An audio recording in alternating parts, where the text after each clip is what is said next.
everybody, and welcome back to the Gaming Mix podcast, your official podcast from analogstickgaming.com. If you don't know me by now, I'm one of the co-owners, Jordan, but obviously to my left, as always, we have the founder of Analog Stick Gaming himself, Jeff. How are you, Jeff? Doing pretty decent, actually. Good. We have a pretty big release that we're going to talk about today. You'll probably see from the thumbnail. We have both finished it, and I've already reviewed it, and I believe Jeff will have a review coming soon to the website. Yeah, I've got about a third of it written already. Nice. I reviewed it for outerhaven.net, and that will be linked below, so please make sure you go and give that a read. I'm very grateful to them for allowing me to review it for them, because I knew that Jeff was going to be reviewing it for us. We are, of course, talking about Hellblade 2, and we'll get into more of that later on. That'll be the second half of the episode. But in this first hour, I think we've got some news to talk about, haven't we, Jeff? Yeah, the industry just never stops. All right. So let's talk about here. So the reboot of Alone in the Dark sold worse than expected, Embracer Group says. This news comes to us from Video Games Chronicle. As part of its earnings report for its financial year ending March 2024, Embracer noted that while some of its releases sold in line with expectations, Pieces Interactive's survival horror reboot did not. It's also noted that Outcast: A New Beginning, a sequel to 1990's action game Outcast, performed similarly poorly. The company said its Q4 results were impacted by a softer than expected performance for the two titles and published by THQ Nordic. Later in the report, it specified that Alone in the Dark and Outcast in the Beginning both saw a positive reception from users, but a mixed reception from critics, and ultimately performed below management expectations. However, it's also pointed out that both Star Wars Battlefront Classic Collection and South Park Snow Day delivered within expectations, despite both seeing mixed reception from players and critics. Um, this is really sad that South Park Snow Day fell in line with their expectations and those other games did not, because South Park Snow Day was not good.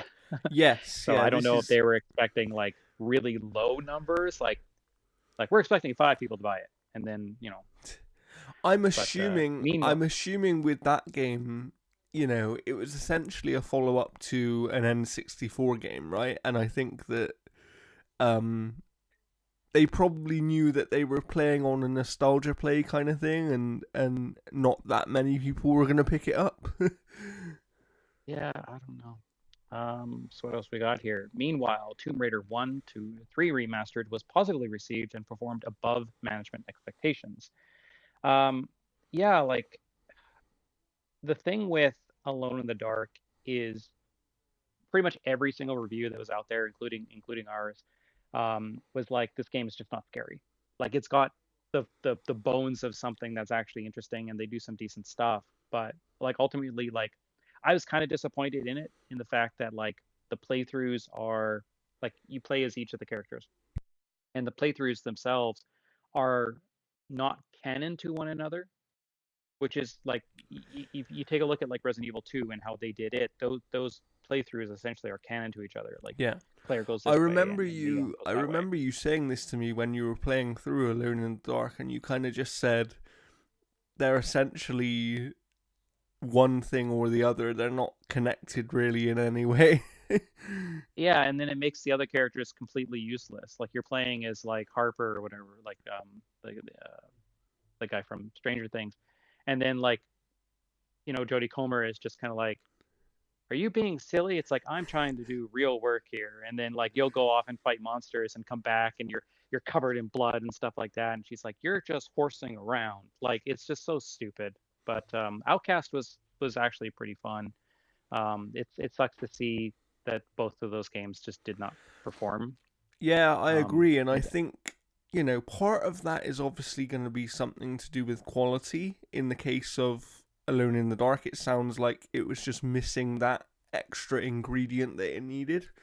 Outcast, everything I heard about it was fairly good. Like, I think people were yeah, pretty happy with that game. aside from the racing minigame, But I do that thing think that almost broke me. but I do think that it sort of speaks to where the gaming industry is right now, which is, I think these double A sort of releases are just not connecting with people for whatever reason. Yeah. I think we had a resurgence of double A games for quite a while. You know, I think you could look at the original Hellblade. It was a double A game. You can look at like the two Plague Tale games that have been released over the last few years.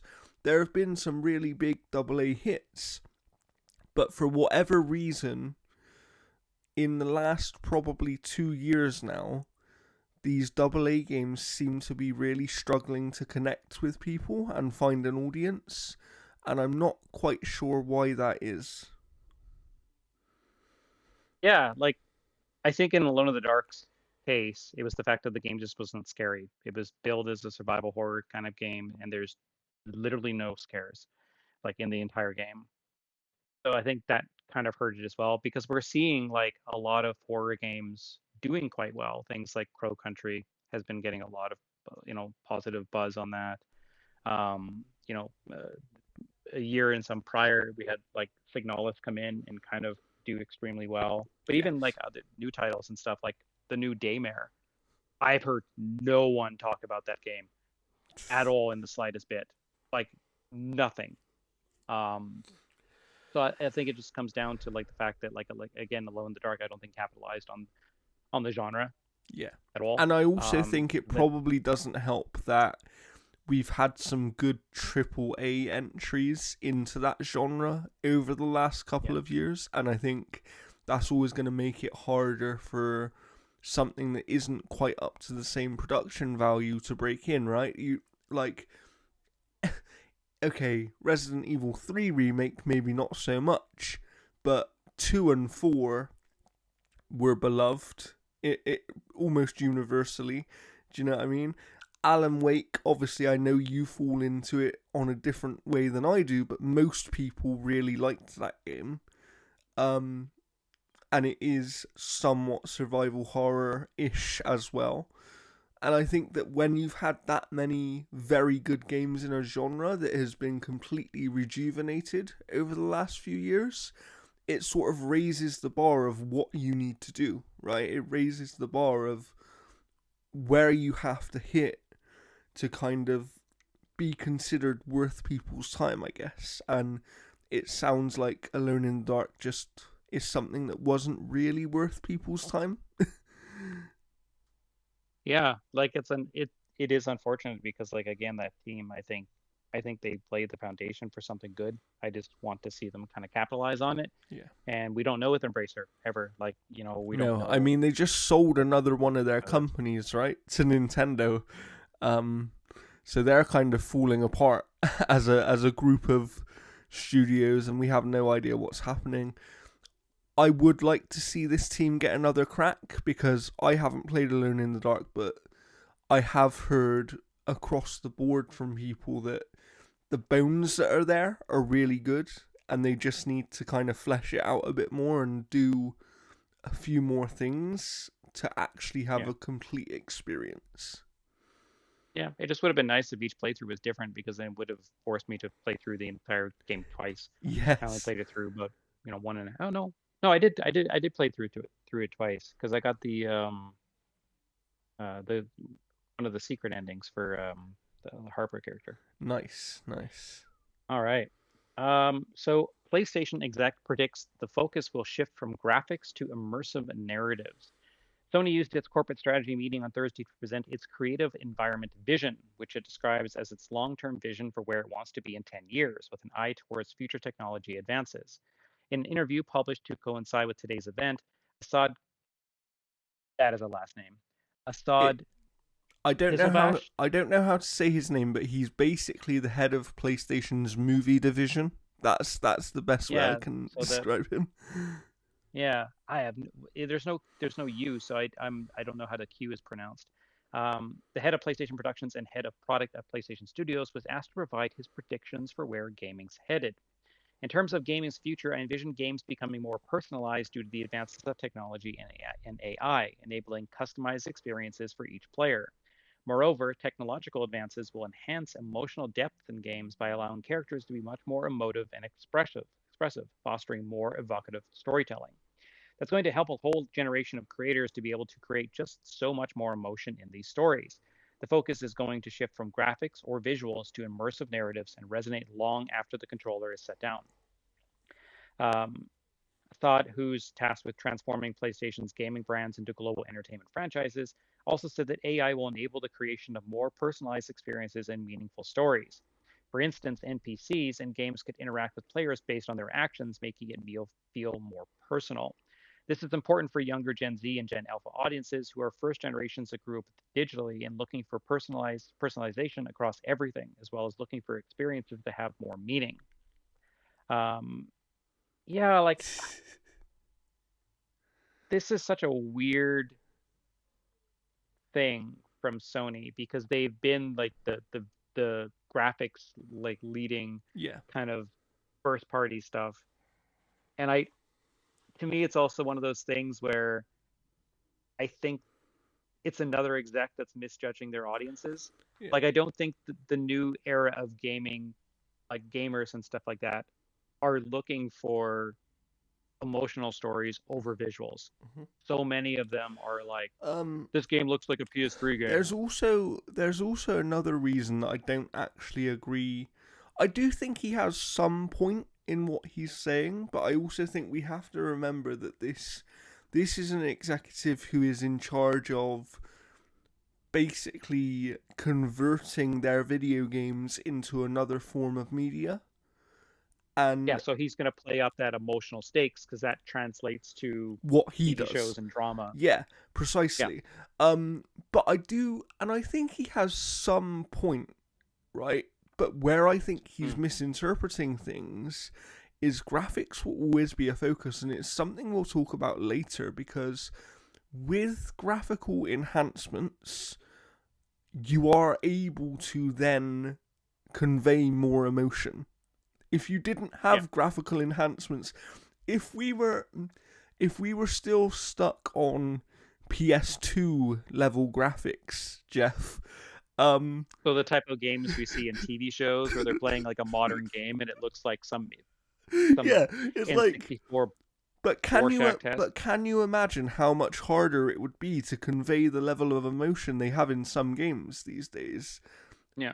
with that kind of graphical representation? So while I understand what he's saying, and I actually do agree with some of the parts of what he says about AI, I'm not of the belief that AI is completely bad even for video games, because I do think there's things that it can help improve, and I think also people just misunderstand, but AI is already Like being AI is used. AI is good as a tool in the same way that you're using like feed tree, Yes. in games to help development. It's good as a tool. It's not good as replacing your Yeah, workforce. absolutely. And I think that one of the things we will see is AI powered NPCs. So, for example, I can see in 10 years' time or in 15 years' time when Grand Theft Auto 7 comes out, I can imagine NPCs reacting to you as you walk along the street with an AI generated line of dialogue in some way.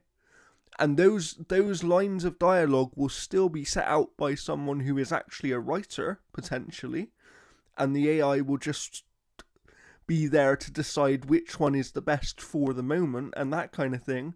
I can see that sort of Yeah. stuff happening. Where this executive is wrong is, like I said, the focus won't move from graphics to immersive storytelling because both of those things go hand in hand. And if you Yeah, don't they're have intrinsically linked. if you don't have the visuals and the presentation and the motion capture tech, which is part of what visuals you can then convey, you're not going to be able to have that level of immersive storytelling. You can still have amazing storytelling, and we've seen that in many, many games. There's games that do not have, AAA production values, and they still have great stories. But when you have that extra level of visual clout and extra level of presentation, it does allow you to connect in a more immersive way. Um, so that's why I don't really agree with what he said here personally.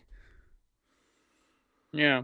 Yeah, because like even some of my favorite like emotional experiences of like say like even like last year or the year before, the things like Xenoblade Chronicles 3 and like Chained Echoes, like those are two of like some of the most emotionally charged stories that I played in like years.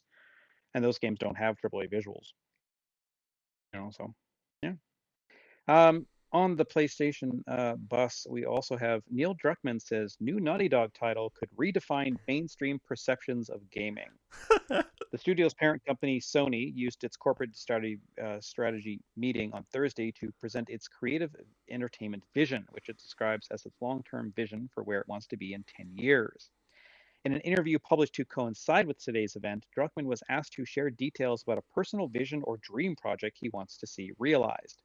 I've been lucky to work on several dream projects, and am currently excited about a new one, which is perhaps the most thrilling yet, he said. There's a growing appreciation for gaming that transcends all age groups, unlike when I was growing up. This shift is highlighted by our venture into television with The Last of Us. He couldn't get through a thing without talking about that. All right. Which I hoped would bridge the gap between gamers and non gamers. The show's success has spotlighted gaming, illustrating the rich, immersive experience it offers. This visibility excites me not only for our current project, but the broader potential of gaming to captivate a global audience. I'm eager to see how this new game resonates, especially following the success of The Last of Us. Like, honestly, he's mentioned it 3 times in this interview, as it could redefine mainstream perceptions of gaming. Naughty Dog has yet to announce its next game, and Druckmann has danced around its identity during recent interviews. Um, let's see here. He also spoke about AI, which was interesting. Yeah, I'm seeing here. All right, we'll just continue. Last year, he suggested the studio would reveal its next game closer to its release than previously has been the case, in a bid to combat work-life balance issues that arose from announcing when it was working on too soon. Having previously acknowledged strong fan demand for The Last of Us Part 3, Druckmann recently confirmed that he has a concept for a third game in mind, and he thinks it will be one more, as there will be one more chapter to the story. However, he's also spoken wanting to try new things and Sony's willingness to let Naughty Dog do so. He returned to this subject during the new Sony interview. You have to take risks to find new ideas that connect with audiences, and even though Uncharted was a chart-topping success, it was important for a studio to innovate again with a new franchise like The Last of Us. Many companies will insist on sticking to profitable franchises, but SIE's culture and philosophy empower us to pursue new ideas. Art requires risk. You can't engineer perfectly and predict how successful it will be. I'm incredibly thankful that SIE trusts us to leverage our past successes to explore brand new creative avenues. But he's Um, just summed that up there. The reason they let you take the risk is because you've had a success in the first place and because of who you are. If you were, I don't know, some average Joe on the street, you might have the best idea ever, but a yeah, company isn't going to take a risk on you. He Don't get me wrong, I love Neil Druckmann. I have actually spoken to the man once or twice, for full disclosure. But I just, I feel like some of what he's saying here is so, like, it's about the position he's in. Yes, he's allowed to take whatever risk he wants because it's the oh, of same way course. that Kojima can take whatever risk he wants. But Yeah, somebody like is it Dom Matthews, who is the head of Ninja Theory now?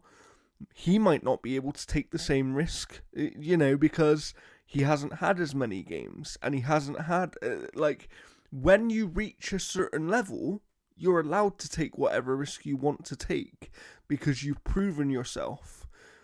yeah.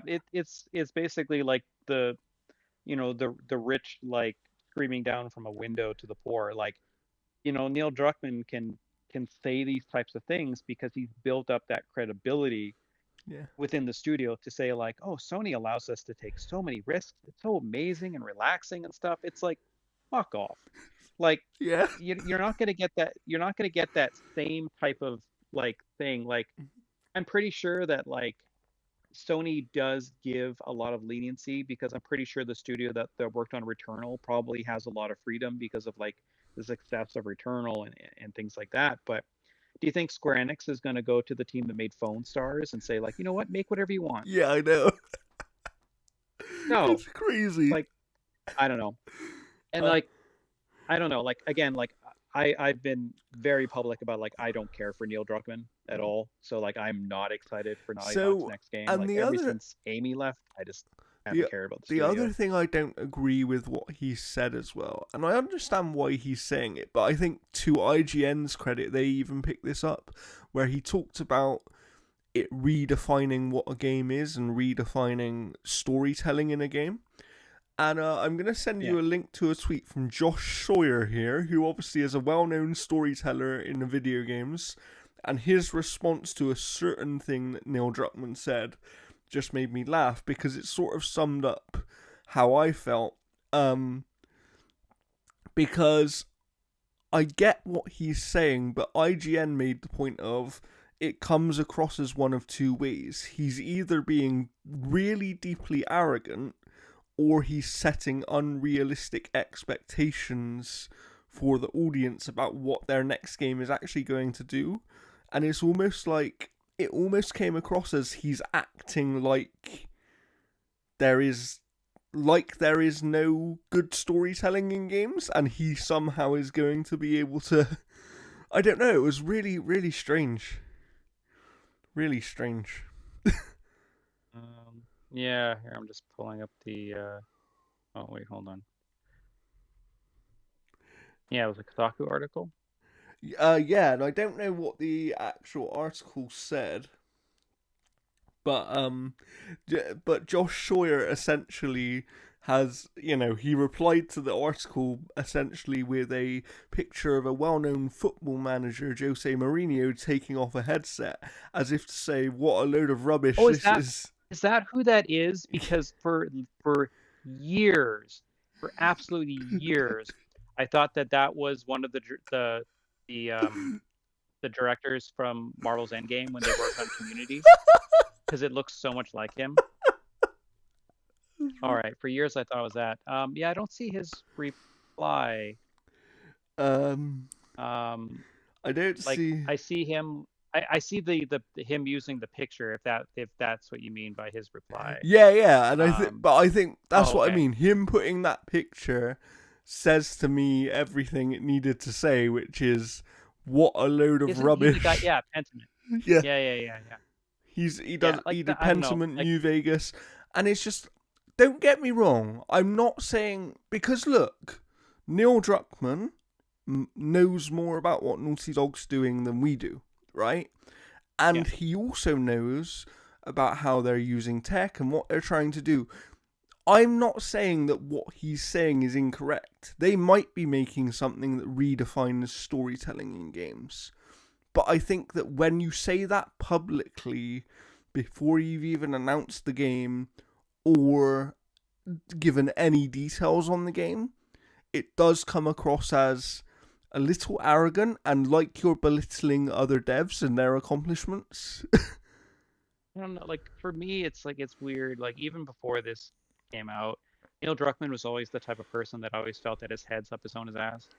Like it's always felt like that. Like I don't know. Like ever like I'm always reminded of like when they're like when Naughty Dog's like, hey, we want you to come in and fix Uncharted 4 because like like Amy left or whatever.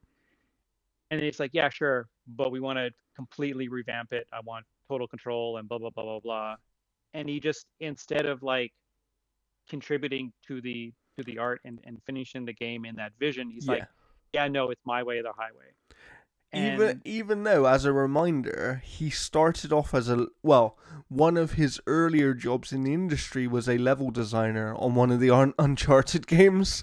So, yeah, this guy had worked on the original Uncharted games that were directed by Amy Hennig.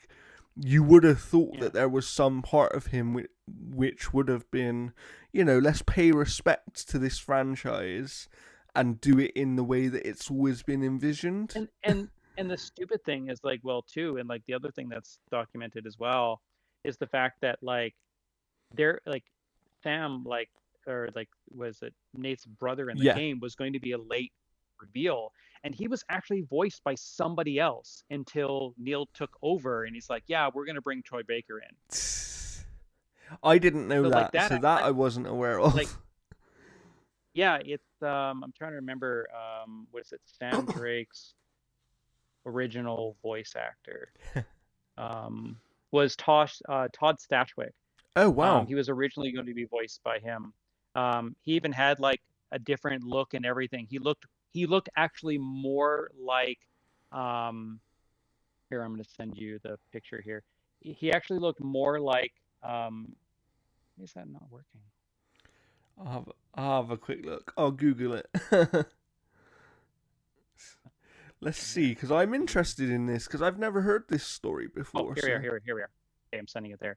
Yeah, like he looked more like Nathan, like Oh like wow, the yeah, actual yeah, yeah. Nathan character Okay.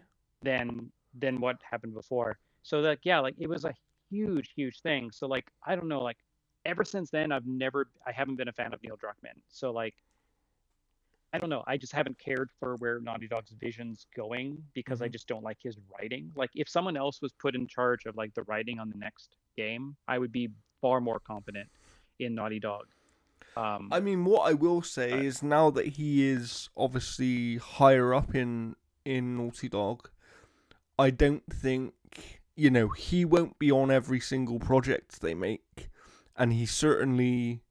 I wouldn't imagine he's going to be writer on everything they do either. I think that yeah, it just depends on how many, if they are going to be splitting the teams into the separate games, because again, like they had that um multiplayer project and that got canceled. yeah, that's So true. like I don't That's know true. like what they're going to I do mean, on we'll multiple see. I teams, think but I think a lot of what we have to remember as well is some of these comments, like these Neil Druckmann comments and the previous executive comments. I think we have to remember that when these people do these interviews, they're going to talk things up because that's kind of their job, right? They're like they have to. And once they actually announce the game and all that kind of stuff, they might talk a bit differently. So I think, let's, to a certain extent, let's give Neil the benefit of the doubt. And I don't think he would have actually meant any harm by these comments. I think he's just proud of whatever they are working on. But Mhm. but wait until you can actually talk about it. That's my thing. Or I do think there's something of like you're setting the expectation that you are about to make something that people have never seen before. And that is, even for Naughty Dog, that's something that's highly unlikely because, you know, even Last of Us, as good as people think that was, and it did move elements of the industry forward, absolutely, right? But there's a lot of that game that was possible years before that game even came out. Like they did. Oh yeah, like nothing that game did from a gameplay perspective is any different than what we saw in like the first Uncharted. Precisely. So, I think wait until you can show us the game and then talk about what you're doing differently. That's my opinion. Yeah. Alrighty. So Xbox has reportedly greenlit Hellblade developer Ninja Theory's next game. According to Windows Central, which also claims there are no current plans to close the Cambridge, UK studio, which Microsoft acquired in 2018. Ninja Theory, whose notable titles include Kung Fu Chaos, Heavenly Sword, Enslaved, Odyssey to the West, and DMC Devil May Cry, is also working on an experimental game called Project Mara. When it was announced in 2018, the title was described as recently departed studio co-founder um, Tamim's Anton Diaz as a real-world and grounded representation of mental terror. Now he's left the studio, so I'm curious of what has actually kind of what's happening with Project Mara. So my Um, understanding was he actually left the studio, and I could be wrong about this, but what I've heard is that he actually left the studio over a year ago, and that's why the last time they showed Hellblade in the developer direct they do in January, that's why they had Don Yeah. Matthews on then, because he was already leading the studio by that point. They just didn't want Yeah. to create confusion and worry, I think. Yeah. So yeah, I'm very curious about like what their next game's going to be because I'm assuming that this is the rest like because Ninja Theory is like an 80-person studio Yes. and I don't I'm gonna be researching for the review about how many people actually worked on Hellblade 2 because 14 people made the first I game. think so. The way So they, and I could be wrong, so obviously do double check this, but the way that they spoke about it in their like before the game came out, they released a little statement kind of thanking the fans and things, and I'm pretty sure they say something in there about the fact that 80 people in the studio worked on it. So I think everybody touched the game in some capacity. Whether they were fully on the game or not is another question. yeah, because the credits are pretty short. That's one thing that I remember about it. Yes. Um, yeah, it'll be interesting to kind of see what their next game would be like. Like honestly, what I want from them is I want them to take the graphical fidelity stuff that they've learned on Hellblade 2 and make their own franchise that is like DMC. Interesting. Interesting. Just make like an absolute like like character action game that is like DMC, Bayonetta, like all these things and stuff like that, but with the graphical fidelity of what they've done with Hellblade. I think that that would be unbelievably impressive because that is a strength that they've got. Like DMC, like the They only can thing that already do people that really gameplay, right? We've seen it. exactly like the only issues that people really had with DMC was the fact that they changed Dante. Yeah. Like But when if they it was released their, that but if it director's was cut of their it, completely own thing, like if it was a yeah, brand new IP that was their vision, none of that would matter, yeah, right? Because they can just do whatever yeah, they want to do. So, yeah. And DMC was like gameplay wise was amazing. hmm Like it was fantastic, and I like the stuff that they kind of did with Dante in regards to kind of setting that stuff up. So yeah, I that's to me would be my ideal thing of what they could do. Now, obviously, there's some conceits to getting the visuals like that yeah, yeah, that Hellblade takes advantage of. yeah, But yeah, I honestly, if it even looked half as good, yeah. I mean, we'll get more into this conversation when we talk about Hellblade 2 later in the show. So I'm sure we'll yeah, we'll talk more about that. But I am glad. I do believe, like, I think Jez Corden is a very well connected person in terms of with Microsoft stuff. So when he says this thing has already been greenlit, whatever it might be, I do believe him. And that makes me happy because it means that the studio does have some layer of safety, even if Hellblade 2 isn't necessarily a commercial success or what have you. Although I think, and as we do when we do talk about Hellblade 2, I do think Hellblade 2 achieves something that Xbox has been waiting for a long time. And therefore, I don't think the game will be deemed as a failure, even if it isn't a commercial success. So, yeah, right. Let's see here. What do we got? All right, so let's move on to Gamer Network, the family of games media brands, including Eurogamer and Game Industry Biz, has been acquired by IGN Entertainment. The UK-based games media company has been acquired for an unknown sum from ReedPop, the PAX and New York Comic Con organizer, which acquired it in 2018. The news was shared on Tuesday, along with confirmation that the acquisition would result in redundancies across the organization. Events such as EGX and MCM will remain with ReedPop. Gamer Network's publications include Game Industry Biz, Eurogamer, Rock Paper Shotgun, VGC 2247, and Dicebreaker. This business also holds shares in Outside Xbox, Digital Foundry, and Hookshot, which operates Nintendo Life, Mhm. Push Square, Here Xbox, and Time Extension. Gamer Network is also the commercial partner of this website, VGC, under contract. However, 1981 Media Limited privately owns the website. I'm going to move to the other story here.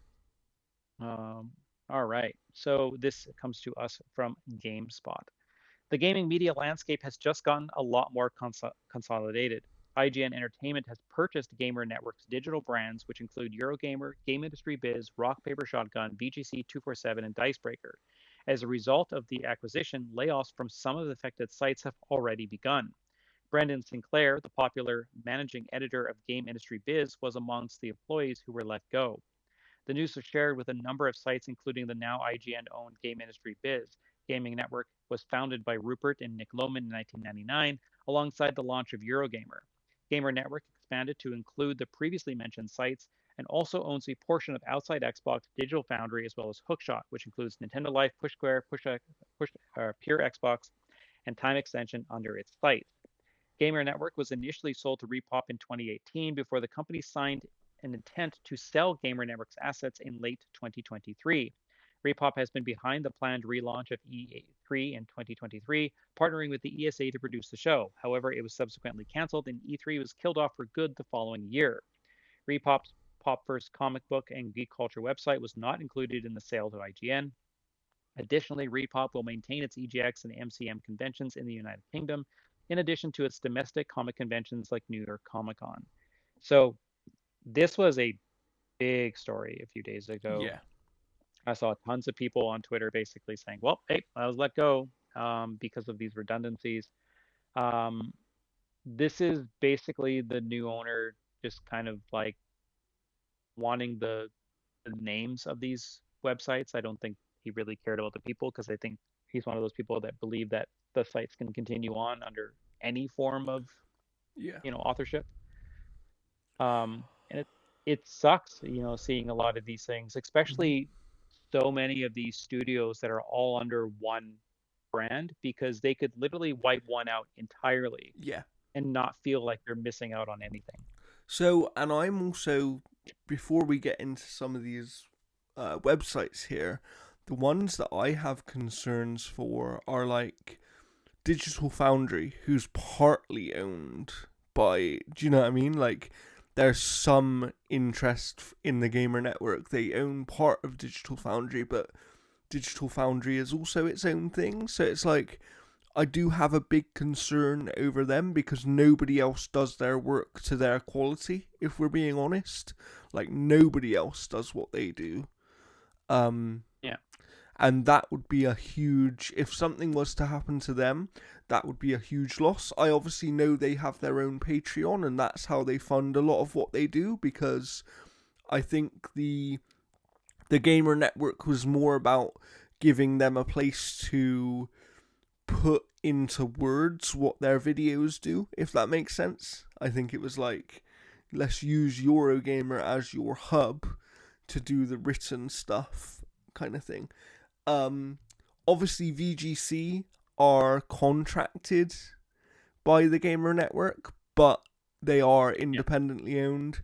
I know that Andy Robinson, I believe his name is, who is the kind of uh, person who runs that site over there. I think he put out a tweet of like, would you support a VGC Patreon? And if we did a Patreon, what would you like as a result? Like, what would you like to see from it? I think I saw you reply to him about re-reviews of older games that have had significant I things. did, I did, and he actually did like that. He responded to me where he said, "Oh, that's actually a really good shout." So I think that there's obviously some thinking over at VGC that they might go down the Patreon route, and I think that's, they do great work, so I can see them being quite successful in that realm. Um, but man, I have concerns. Like, GameIndustry.biz isn't, they are a site that does very unique work. Let's be honest. Yeah. Um, I guess Jeff Keighley was thinking of He was buying them trying at to some buy them. point. Yeah, yeah, that's what Yeah, came out. um, but again, they do very unique work that no one else really does, not in a public-facing way at least. And yeah, it would be a massive shame for them to disappear, you know. But they're one of the sites that I do have some level of concern over, because if you look at IGN and that group of like their owners and all the things they own, it's like GameIndustry.biz just isn't really their usual thing. So I do have concerns over that. And the other thing is, as a British person, it's just a little bit sad to see, you know, a group of British websites that, yes, okay, they were this big group, but they were still independent from the American juggernauts, if you like. yeah. It's sad to see them gobbled up, and I think especially in this place of games media, we've already had a lot of challenges as it is. We already have a lot of issues that come from, you know, kind of, how can I put it? People don't trust a lot of these games media outlets as it is, because of the way that they are run and the way that they handle certain things. And that's why independent outlets like our own and like the outerhaven.net exist.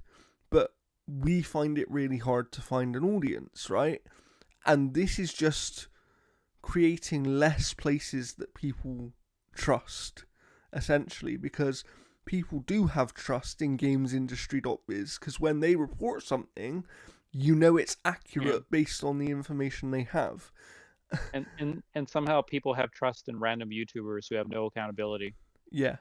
So it's Like that's the thing that just drives me nuts. It's like, you'll get, especially a lot of them that were like stuck in a lot of those um scams where they were like selling weapon skins or whatever, and they had financial stakes in those websites. And then that somehow was they're like, they ridiculous. just put out like, we're sorry, and then all of a sudden their numbers skyrocket. Like, My thing is, so I dumb. think there are some amazing YouTubers out there to give them credit. You know, people like Oh, for sure. Skill Up Kill 'em. and ACG and you know, one that I saw getting quite a bit of heat the other day was Mr. Matty Plays. And while I don't personally agree with his Hellblade 2 review, everybody's entitled to their own opinion, and he does good work, and he does, you know, at the end of the day, he's sharing his opinion, because that's what a review is. Yes, you could argue that there are some objective elements of every game, but ultimately it comes down to personal preference and opinion, right? And that's why me and Jeff fall in different places on games. But going back to what we were talking about, the other sad part of this is the people that are losing their jobs. You know, the Especially in the UK, because there's a lot of like people that have probably moved over there to work on outlets and stuff like that, and they've got like, yeah, what is it, green card visa type of issues and stuff. yeah, yeah. So there could be a lot of problems from this. I hope that, obviously, because the Gamer Network has had issues over the last few years. That's why they kind of changed ownership. There was different investment in them and all this kind of stuff. So hopefully this provides a level of security they didn't previously have. But the problem is they're being bought by a company that already owns one of, if not the biggest gaming media site there is. So, you know, at some point we're gonna, you know, I saw somebody from IGN, who I won't actually mention, say the other day that we're gonna end up in a situation where there's like 2 websites covering games and 4 people. and it's just like, that's Nice for half of that. that's scary. Like, that's scary, because we need a wide range of opinions on video games. We need them, every game deserves a wide range of opinions in terms of media coverage, especially because if you've got the same people giving the same opinions all the time, they're always not going to one of the things we'll talk about with Hellblade is if you don't like the first Hellblade, you are not going to like the second Hellblade. So Yeah, I was listening to like Giant Bomb and like the two people that were talking about the game. Um, like Ben didn't like the first one. yeah, So why have him talk about the second one? And like Jen like hadn't played the first one. So like yeah. I I don't can, know, like it's and so weird. and that's what I mean is if we do end up in a situation in 10 years' time, let's say, where we've got the same 5 or 6 people talking about every single game there is, it will be so boring because we'll have the same opinions across the board all the time, and certain types of game will never be able to break out or get interest because everyone will Yeah. think, oh, they're bad. But this goes back to what we've said before of reviews are there to help guide you on what a game is and give our opinion of the experience, but they are not there to tell you that your experience will be the same as ours. Yeah. There is a difference, I fall in a completely different place on Alan Wake 2 than Jeff does. I I think we fall in probably quite a similar place on Hellblade 2, which we'll talk about shortly. But every single game is different, and every single person is different, and the things you value in video games are different, right? So the wider range of opinions we have, the better. The wider range of sites we have, the better. And the wider range of ownership of those sites we have, the better. I'm not saying that there shouldn't be media groups that own multiple sites. There's nothing wrong with the Gamer Network existing. But the Gamer Network being then brought into IGN's group of things, that's what kind of causes the problem. And I'm not, me, Jeff, I'm not against consolidation to a certain extent. But in media specifically, I think it's dangerous. And I think that the more independent sites we can have, and the more independent places for opinion and discussion we can have, the better. So what I'd say to people right now is, if you don't like this news, go out there and support one of the independent sites or independent outlets. And it doesn't have to be ours. If it is ours, great, welcome, hello, we love you. But there are many of them out there. OuterHaven.net is another one. We've got the guys that got let go recently by one of the bigger sites that split off and started their own little ventures. There's lots of people out there. Even kind of funny, they don't have a website, but at the end of the day, they do, they have a relatively big group of people that have really varying opinions. That's why I love their Hellblade 2. Especially about how many sixes are in a video game. Yeah. You saw that. Yeah. So funny. So there's lots of places to support, and please go and support them, because otherwise we are going to end up with less opinions and less discussions to have. That's all I really have to say on this, Jeff. Do you have anything to add? No, I mean it's pretty much it.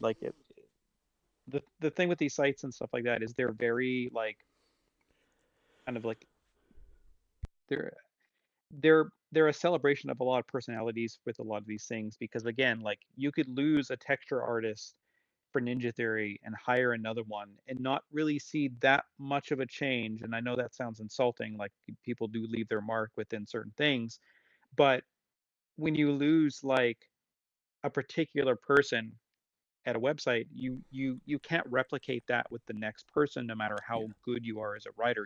You're going to lose Yeah, little bits and it's pieces kind of of like So the gaming way that I can equivalate it to is it's like Dan Houser leaving Rockstar.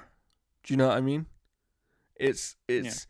there are certain people, and it's not to be disrespectful to anyone, but this is true of any website, any game studio, anything like that. There are certain people that if you lose those people, the makeup of the existing thing completely changes. Imagine, Yeah, it's like what this game is now as opposed to what it was before when you have people like Yahtzee leave and all imagine that kind like of stuff. Like, Christopher Dring. Imagine if Christopher Dring gets laid off. Do you know what I mean? We all know Christopher Dring from GamesIndustry.biz does loads of amazing work. If he goes, who's doing that work? You know what I mean? couldn't pay. Yeah. Alrighty. Um, so this news comes to us again from VGC. Make sure to check them out and support them as much as you possibly can. The UK has passed a bill which could force Apple to allow sideloading of non-App Store apps, including games like Fortnite and new app stores on UK-owned iOS devices. The Digital Markets Competitive and Consumers Bill was introduced in April of last year and seeks to provide the in regulation of competitive competition in digital markets. With the UK now set to have a general election on July 4th, Parliament is set to dissolve on May 30th, at which point any unfinished business will be lost because public bills cannot be carried over from one parliament to the next. As such, numerous bills are now going through the wash-up period in which the government and opposition work together and agree on which bills should be pushed through for the remaining stages so that they can be approved before dissolution. The DMCC bill, which was one of these, has now been passed by Parliament according to the Press Gazette. While the consequence of the bill will have an effect on numerous industries in terms of video games, it would be good news for Epic Games and Microsoft, who have been engaged in a battle for the right to add their own apps and app stores to iOS devices.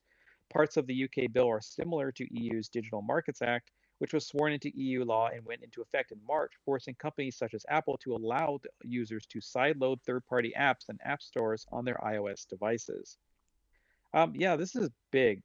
It is big. Like, people may see this as being like kind of like, you know, nothing more than, a bunch of laws being passed and stuff like that, but it has some serious repercussions, Yeah. especially for iOS devices.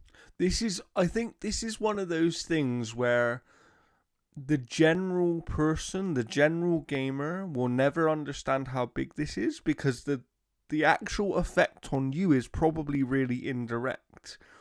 But the effect on the industry as a whole is massive. Like, you imagine, Jeff, we heard that Microsoft and Xbox are doing their mobile store at some point shortly. And and they said that was going to start off as like an in-browser store, and I think that's because of the way they would have to handle it for Apple devices. But if this gets passed and they don't even have to worry about that, like, That's huge.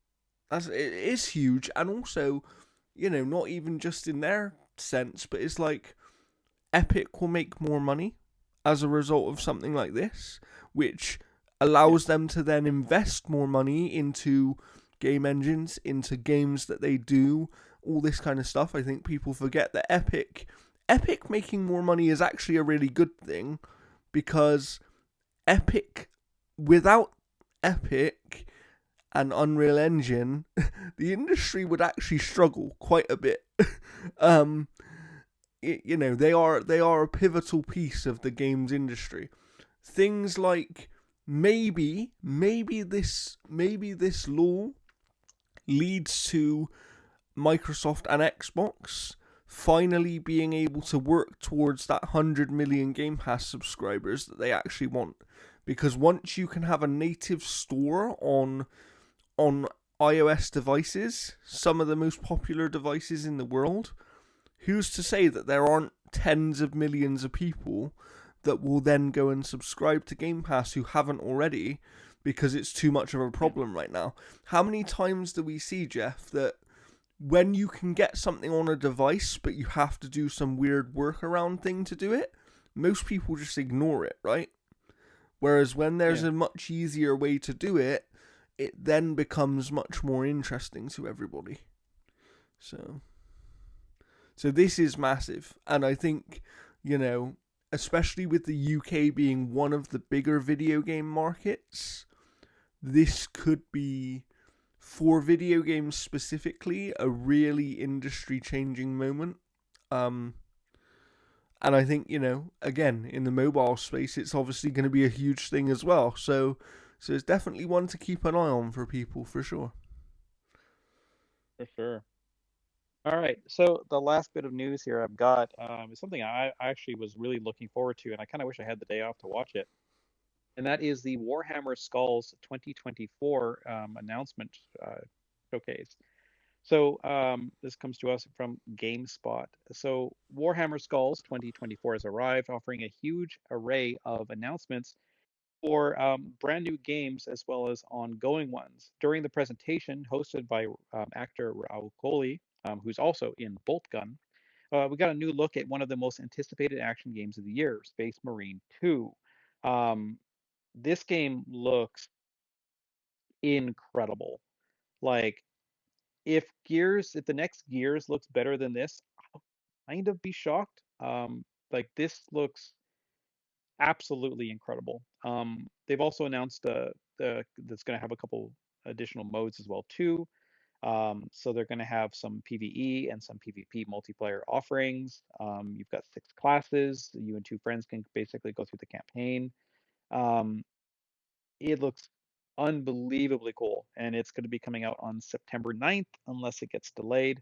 And that's going to be for PS5, Xbox Series consoles, and PC.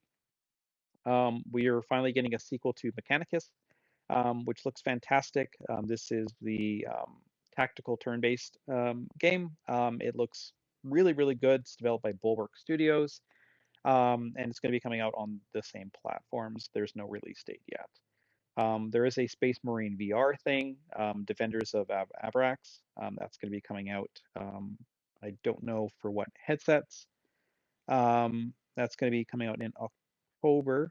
Um, and I don't see kind of what headset's going to be coming on. There is also I guess, a beta going for Warhammer 40K Speed Freaks, which I'm definitely going to check out because one of my dream games was making kind of like a game like this.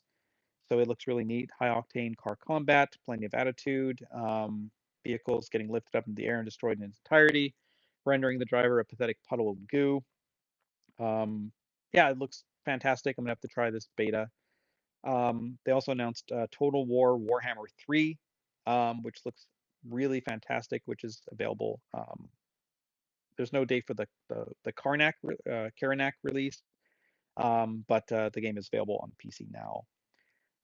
We've also got some enhancements and extra content coming to Rogue Trader, which is the Void Shadows DLC. I love the game except difficulty spikes. But the thing that's nice about this update is that it's now Steam Deck verified. It ran fine on the Steam Deck. It had a couple little issues, but I'm interested to see kind of what they've done to make that game run better on Steam Deck. But still, more platforms means it's available to more people. Warhammer 40K Battle Sector, that also got shown off as well too. They don't have a write-up for it here. It looks like another turn-based style game from another studio because the screenshot says end turn, so I'm assuming that's what that is. We've also got Warhammer 40K Bolt Gun. It's getting some extra DLC. I will be reviewing that. I've got a contact from the original game, so I will be playing and reviewing the Forges of Corruption DLC. That is also the game where it's got a Raul Coley button where you can just keep slamming it down and start screaming like "To the Emperor, death to the Lord!" Like it's so good. It is the boomerest of boomer shooters.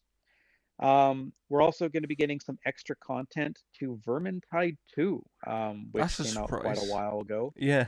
So yeah, they're getting a new Skull's Throne event, and on May 30th, an alpha will follow, delivering PvP to Vermintide 2 for the first time. It'll be available on PC, and the full release of the mode will release later this year. It's going to have some quality of life updates, and was also a new quality of life update was also released today, offering bug fixes, new challenges, and new boons among other enhancements. Vermintide 2, very, very good.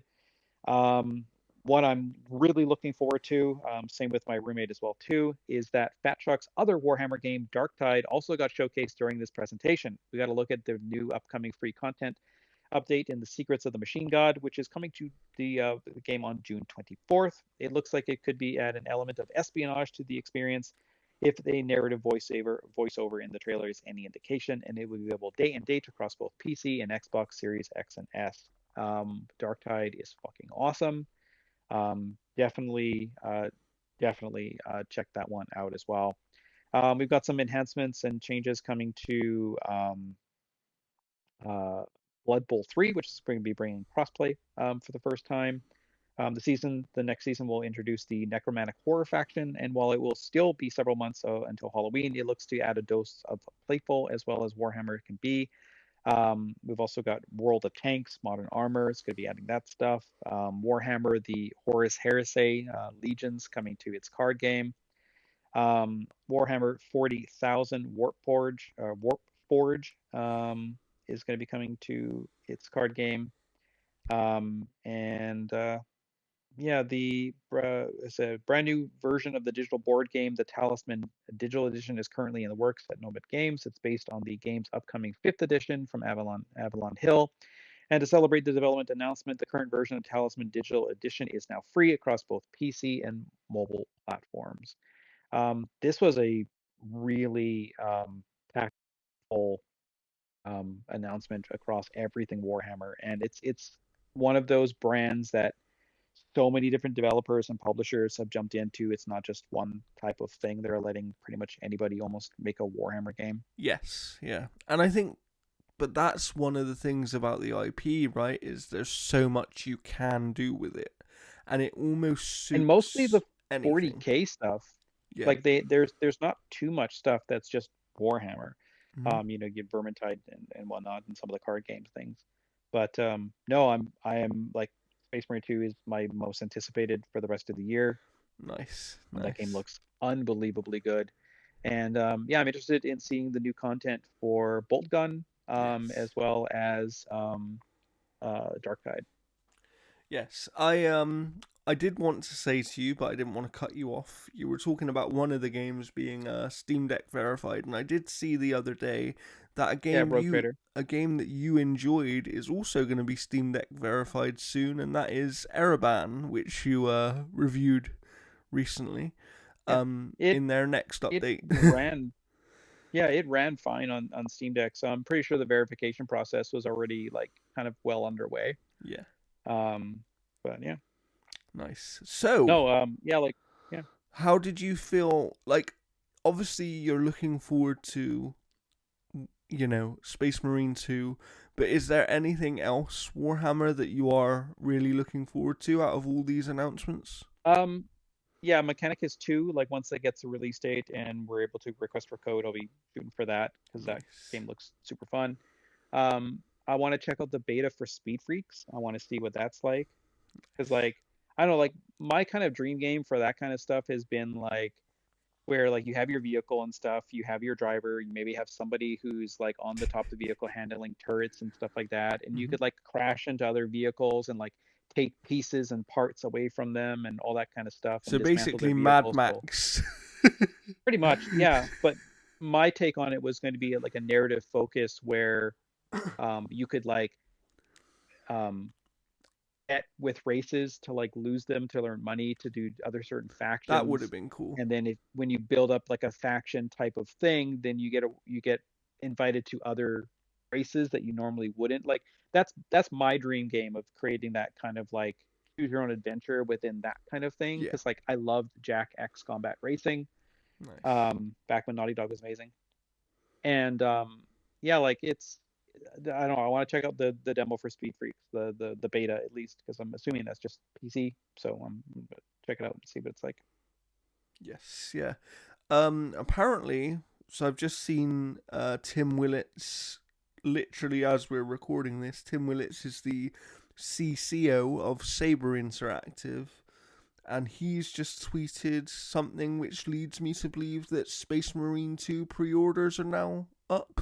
So, so yeah, that was 1 hour ago. So maybe go and look out for that as well, because I know everyone essentially that likes any sort of Warhammer is looking forward to that game, I think.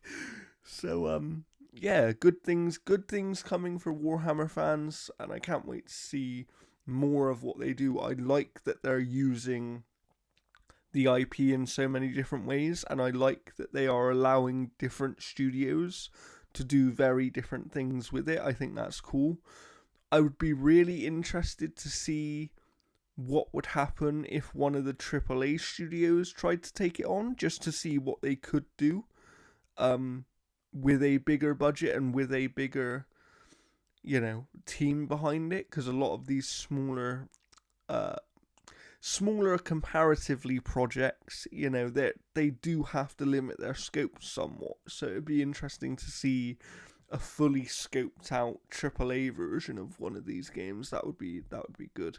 But talking of slightly smaller games, we have both played Hellblade 2, and we're going to focus on that for the moment. And if we have some time at the end, there is at least one other thing that we'll talk about that we've both played as well, and possibly something else as well.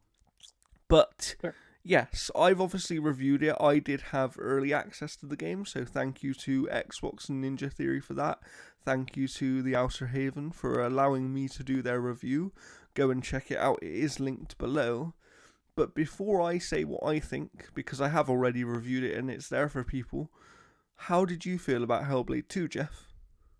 Oh, Striker wants to share her opinion on Hellblade 2. Nice. Um, yeah, Hellblade 2 like is again like it is a technological showpiece. Like I know a lot of people saying it's like a glorified tech demo, but like I definitely don't agree with that. Like yeah, sure, it can be you could consider it like a tech demo in a lot of ways, but it is it's really fantastic. Like it is definitely a sequel to the first game. You know, like a lot of people were like expecting it to be like more action orientated or whatever the case is. Like they were just expecting a completely different game, and they just weren't paying attention to what Ninja Theory was going to do. So it is essentially like it plays just like the first one. I mean, they've cleaned up certain things, like combat is more intimate now, more so than before, because like I you would think have. the way I described it in my review is what they've done is they've learnt from the weaknesses of the first game, and they've made smart changes to avoid them. So, for example, combat is now every fight is essentially one on one, and they've done it in a way that's really cinematic, but you are playing it like it's full on gameplay. It is, I think, some people would argue it's more simplistic, but I actually found it to be significantly better because it felt so visceral, and because it is one on one, and because it is of that cinematic nature, it almost made every fight feel like a mini boss to me. And the way that Yeah, they I deal I with it in those bigger battles as well, with the transitions between like one yeah. opponent and the next one, is so clever.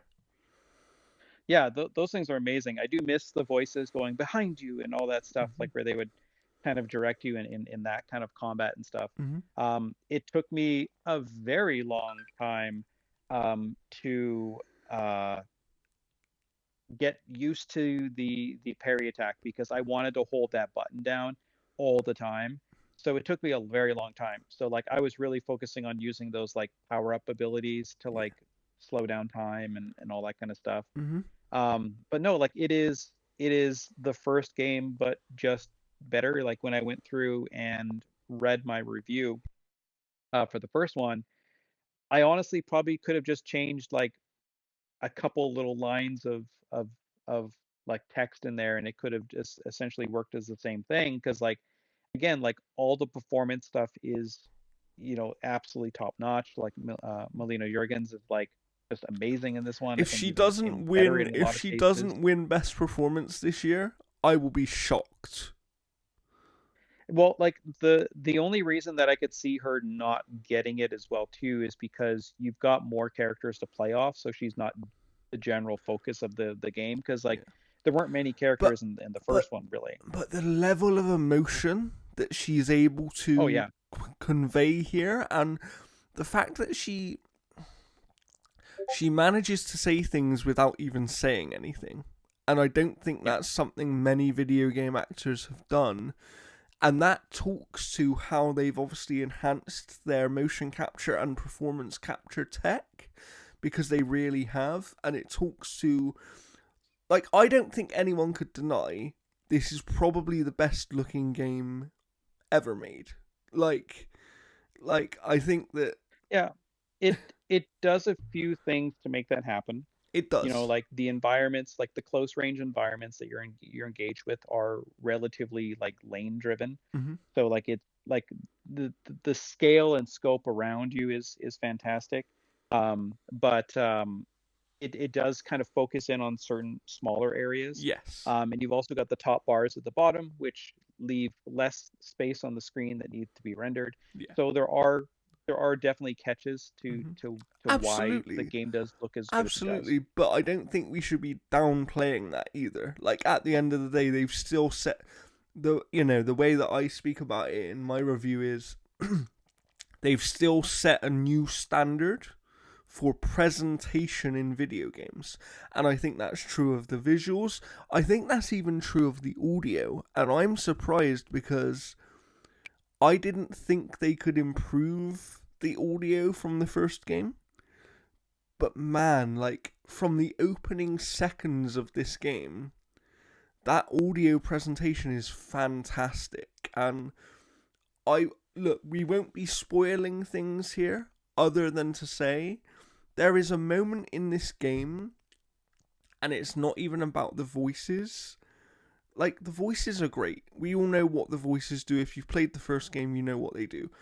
If you haven't, when this game tells you wear headphones, wear headphones. Like, Oh yeah, it's an absolute requirement because like the sound design in this game is fantastic in terms of like yeah, kind of having everything around you where it needs to. yeah. Like you have the narrator, you have the two voices, and everything kind of speaks around to certain ears And because they use and binaural audio. and even Well, outside of that stuff, the musical score in this game is amazing. And the way they use it at certain moments to directly impact the gameplay is really cool.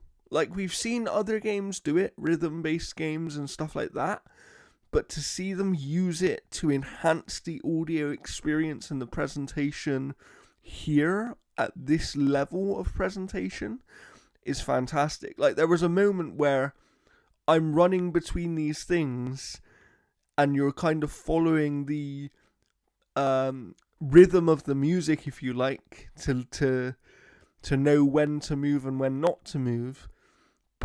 But the whole moment is so intense, and everything that's going on the screen and all the music and everything, like, it's amazing. It's genuinely amazing, and I can understand people's critiques with elements of this game, but how anyone can say that this game isn't pushing gaming forward really baffles me, because yeah, especially when you have people who are going like, "Oh, like all the gameplay is like moving forward." I'm like, if you were moving forward and only pushing forward, you wouldn't get anywhere in this game yeah. because like y- I was thinking about this when I was writing my review. Um, and I'm going to open up with a statement that makes no sense, so I'll provide context after. Hellblade 2 is more of a video game than Tetris. Hmm. Okay. And Tetris is one of the most widely celebrated games of all time. But in Tetris, all you do is you press left and right to move a block, you press down or double tap it Hmm. to like slide the block down, Yeah, the and then you actual press a button to rotate it. your level of actual interaction with the game is quite small because you're only pressing a couple of buttons to play Tetris, right? that's Yeah. essentially what you're trying to say. Your voice went a little crackly. I don't know if it is just on my end. It seems fine on my end, so we should be fine. Yeah, okay. But yeah, I mean, like in Hellblade, like let's back it up a little bit here. So the gameplay for Hellblade essentially is very similar to the first game. You can basically um, you have your interact button to essentially interact with the world, whether it's grabbing a torch or using the torch or climbing a rock face or whatever the case is. You've got your focus, which allows you to focus on certain things, whether it's like a face that has been carved into the rock, which then has this really neat like depth of field kind of transition to then move through and find some of the collectibles. So you've got your focus stuff, which also allows you to kind of like affect puzzles and stuff. So there'll be floating little orbs and stuff, and you'll focus on those, and then that'll change the world around you. In terms of combat, you have a light attack, you have a heavy attack, you have a dodge, you have a block, and you have a guard break. And like the guard break allows you to then get in a bunch of extra attacks while also charging a meter that is represented by a meter on your backside. As you block, as you attack, you also build up that meter. And then once that meter has the symbol, the Senua Saga symbol, you can then use it to slow down time and get in a couple cheap hits. But you want to make sure you don't use that when they're in mid swing. Otherwise, It stops it, they yeah. will they'll stop it and you'll basically just get hit. So like it's got a lot of like in the first game when you got attacked by shield enemies, you had to roll around to the back and hit them from the back. This one doesn't really do that too much. There are some shield enemies where you can roll into the back and deal with them, but you can still like guard break or parry and attack, catch them off balance and then get back into it. And You can you the can combat also scenarios, you can also break their shield, which is something yeah, I did. and the combat scenarios are pretty much as follows. Like you aren't walking into an area, fighting an enemy, walking, fighting an enemy, fighting an enemy, walking, fighting an enemy. You're That's not what's happening. You basically get into particular areas that are kind of flooded by these enemy types called the Draugr, and essentially they're kind of like vermin. They're kind of like sporadic, kind of crazy, like cannibalistic type of enemies that are very, very raw and very visceral. And so combat takes on a brutal form because of their brutality and because of like what you have to do to essentially combat them. Like you're not lopping heads off, but you are like slashing into their neck and then like Mhm. carving the blade up and all that kind of stuff. So combat is very intense. It, But how combat essentially works is you get into these areas and then you'll fight like 5 to 6 to 7 enemies at once, move on to another area, and that's how combat works. You get in these bulk battles. You're not fighting one enemy. You're not seeing an enemy in the world, killing him, and then moving down to the next one. It's not a hack and slash game like that. yeah. They create these very intense moments that push the story forward at those moments through Combat. combat. One of the things again that I talk about in my review is what I actually think they've improved from the first game is that in the first game the combat felt like separate from the cinematic experience. Reset my headset. Okay. Whereas the way they handle it here is that combat is more like part of the cinematic experience now rather than separate from it, if that makes sense. In the first game I think combat felt like a gameplay mechanic that was completely separate from the cinematic side of the game.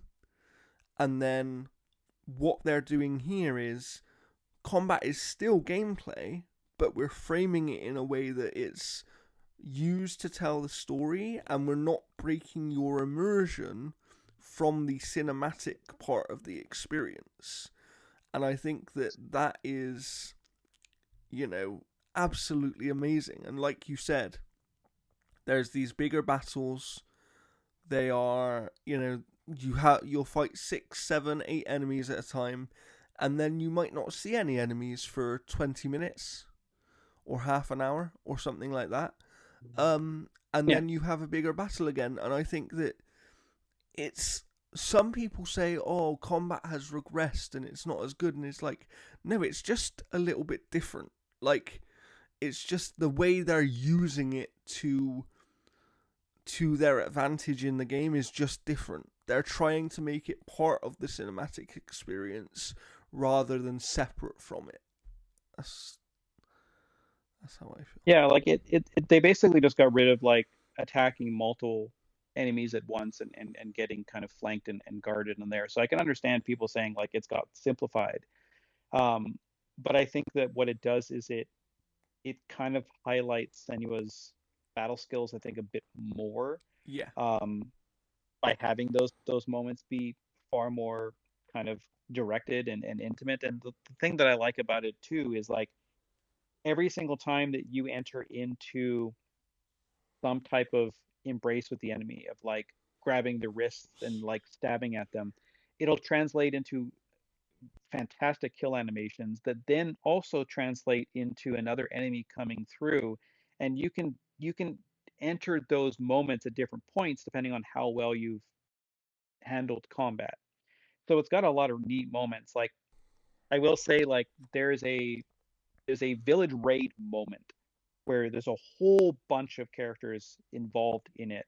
And one thing I thought was really neat is like you're about to finish off an enemy, and then a random villager runs in between you and the enemy and resets that animation. Yeah. So then you have to enter back into combat with him. And there's moments where you're teaming up with other characters and like performing attacks that are scripted moments. Yeah. You're not pressing a button to then perform an But attack combo or anything. that's exactly So those, why I like what yeah, they're doing though, because it allows them to connect gameplay seamlessly to the cinematic presentation. And yeah, but I think that that's also led to this thing where people think the entire combat is scripted because of the way it looks, and it's like, no, it's just that this entire combat was mocapped, and every single animation you're seeing was mocapped. And we've seen Don Matthews say that on the first game, I think he said they spent 1 to 2 days capturing all the animations for combat. Whereas on this game, I think he said they spent 2 weeks capturing combat animations. So it's like, and you can feel that and you can see it, and it adds to the yeah. entire experience so much. Yeah, like, and the thing about it as well too is like there's I would say it has about the same enemy variety as the first one because again, Yeah. you're generally just fighting the Draugr. Like that is essentially what you're just fighting. Like you there are other characters that you do fight, but they still kind of have that same type of combat dance. Like Yes. they don't shake it up. You're not fighting like monstrous creatures and small little things or anything like that. You are essentially fighting like humanoid enemies that have swords and shields and can spew flame and all that kind of stuff. And the dodge is very deliberate in how basic it is.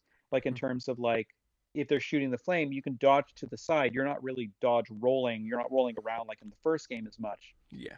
There are some animations that do lend to that, but it's generally not the focus. You can block, but block is not going to get you anything other than just not taking as much damage. Mm-hmm. You're going to get knocked down and all that kind of stuff. Um, and then when Senua gets killed, there's some like animations that like just you'll get stabbed and it'll go black, Yeah.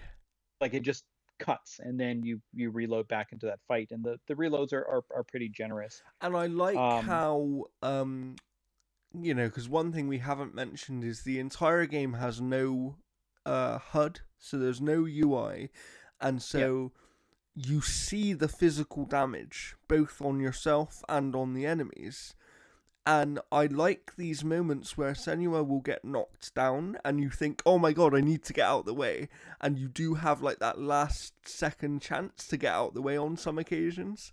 And that is like, that feels so tense. yeah. If you have your mirror bar filled, like if you have one of those things, Mm, you can get out of an instant kill. Where like if the enemy is about to stab you and if they kill you, mm. you can press that and then it gets you back up. Nice. Um, it kind of gives you that little moment. But no, like combat is um like absolutely brutal and intense, and like again, like there's also accessibility features where you can turn it on where like it will auto attack for you Yeah. and handle the combat for you if you feel that you're just not up for it. Mhm. Um, so it's got those modes as well too. There's easy difficulty I think as well too, so that you can Yeah. set into I that. mean, the game Um, defaults to dynamic difficulty, which I actually like because that is based purely on how well or not well you do. So if you're dying a yeah, lot, the game will become easier. Whereas if you're passing things quite easily, it might become a little bit harder.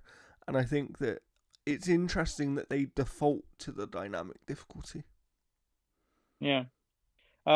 And I will say like um there are essentially like three bosses throughout this game. There's only one boss that you actually take part in combat with. Hmm. The other encounters basically are in a lot of ways similar to the Scarecrow fight in Batman Arkham Asylum, where like you're kind of using the environment to kind of navigate a path to kind of get to the boss. Hmm. Those moments are pretty engaging as well too, just because cinematically, I think they're gorgeous. I think they work really well. Yes. Um, and like it's one thing that was interesting too is like the first time that we ever saw Hellblade, we saw this beach raid, and I'm surprised how far into the game that moment actually was. Yeah, it's quite It's a far. nice moment to show off because it shows off the characters, it shows off the certain things and stuff like that. And so we saw like Senua fighting these like this like a giant that was kind of essentially like crawling and slithering like Mhm. towards her, and like those are central antagonists to the whole thing. Like you're essentially fighting these like giants, but you're not fighting them in the ways that Yeah. And um we won't you, spoil how you are either. yeah, like it's pretty interesting. Like you're this isn't like Shadow of Colossus. You're not scaling these things. You're not really dealing with combat. There are kind of narrative ways in which you're kind of solving this stuff. Yeah. And it plays to the strength of these of what they're doing, because these encounters are super fun. Like they do a really good job at like conveying like how you go about things, how you find this information, the characters that kind of join you as a result of what you're able to actually accomplish. Because for the first time in this series, you actually have companions that travel with you. Yeah. There are these neat moments. There's a choice that you make at some point during with the companions that I felt didn't pay off with how the choices Yeah. given to you. Because I wasn't Um, sure whether that choice actually made any difference either, and I yeah, didn't go back to check. exactly. And I think it's basically just a line of dialogue, maybe. Um, Mm, because then like 35 seconds later you find that choice isn't really a choice. okay. Um, but like the cast that joins is interesting. They each have their own problems, their own worries, their own regrets And and also, stuff. we did speak about Melina having a really good performance, but every single cast member here has a really good performance. Like Yeah, they're very good. I didn't think like a character like Thorgestar was going to really have an involving moment in like role in this Mhm. game. And He's because like one of the again most like interesting characters in the end. yeah, he's really cool. Like yeah, it's interesting because like he's kind of like the first character you kind of engage with, Yeah. and like and And he's with you for the entire journey, so it's a really interesting to yeah, see, and one thing you one know, thing I will spoil because it's a minor spoiler, but I think, when the game does finish, you can actually replay the game with the narration of one of the other characters, and that's going to be so interesting to go back and do, I think, just to see their perspective on what actually yeah, was because happening. I want to do another playthrough of it to get all of the collectibles and stuff, because I Mhm. got about I'm gonna say about 60% of them. Nice, Um, nice. Because at first I didn't know I was looking for faces in the wall. I thought I was looking for torches because the first one that you get for those Had a faces, torch it nearby. didn't look it didn't look like a face and had a torch. So that when you find another torch, I spent like 15 minutes kind of looking around where this torch was to see it and realizing I had to grab the torch and then move. Yeah. I but yeah, And I really really liked this game. Like and one of the things I mentioned earlier is that I think this achieved something that Xbox has been waiting for a long time, which is, look, let's be very clear. This is not a God of War, it's not a Horizon, it's not a Last of Us. But what it is a a cinematic third person story driven game. And not only that, but it sets a new bar for presentation. I think that's something we can all agree on. And I think you did a tweet, Jeff, which is, this is not only a big moment for Xbox, but for games as a whole. I think you mentioned something like that, and it's like, it really is, because they set a new bar for quite a few very important elements here. And from the Xbox perspective, like I said, they've given them a third-person narrative-driven game, which is what they've struggled to have for quite some time now. And this is a very good one. People will fall in different places on how much gameplay there is and whether that's enough for them or not. And people might even fall in different places on the story. But if you've played the first game, you are more than likely to like this game, I would say. yeah, like all the people that I've seen so far that have been giving it like low scores in regards to like, oh, there's like no gameplay in this game. I'm like, did you did you get past the opening title card? Because there's a shit ton of gameplay in this game. Yeah. Like, and I get like the I, puzzles are simplistic, but mhm. to me the puzzles were never meant to be extreme challenges. They were never meant to get you stuck, I agree. you know? And like the puzzles essentially how they work for the most part is very to similar to the me, previous game. and I'm not against anybody's opinion. They can have their opinion they'd like. But the impression I get from the people who are scoring it lower is, because there are even people that like the first game that are now complaining about things in this game that existed in the first game. And it gives me the impression that the only reason people are scoring it lower is because, oh, under Microsoft, we thought it was going to be something very different. We thought they were going to. Do you know what I mean? Like, I get the impression Yeah, that like they were some expecting a different people. game. Like I've seen people commenting going, "Oh, I thought there was going to be more action in this one." It's like there's a shit ton of action. Yeah, It's just not the action that you're looking for. Like this isn't a character action game. no. Like Senua's not going to like jump and like do aerial combos and shit like that.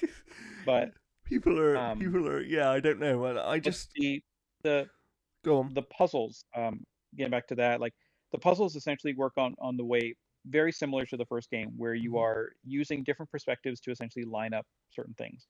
And so like you're looking around the environment for shapes and stuff like that. I feel that this one does those puzzles a bit weaker. I wish there were more red herrings in regards to what you could be lining up, Yeah. because the moment you go into an area and you see like a red banner, you know full well that that red banner is going to be part of the puzzle.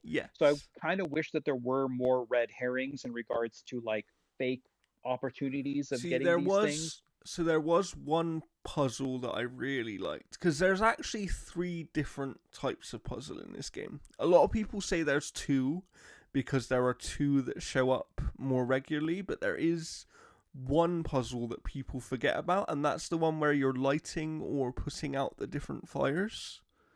Um, Yeah, and you have to go underneath like a waterfall to yeah, like, and and then that douses the flame. And that one I actually really liked, because I found that I did have to think about it, and I did have to be like, okay, how can I, get around this, and then how can I get my light on the other side, and all this kind of stuff. And not only that, but I felt like that puzzle played directly into the narrative that was being spoken about and told to me at the time. Like, Yeah. because there's two narratives in this game. There's the core narrative, which you're never really sure exactly what's happening. And then there's the narrative inside Senua's head. There's the narrative of her actual character development and what these voices are saying to her and what she's battling with inside. And I think that, that stuff is so interesting because just like the first game, you're never 100% sure what is real and what isn't, right? You're never 100% sure of, like, is this really happening?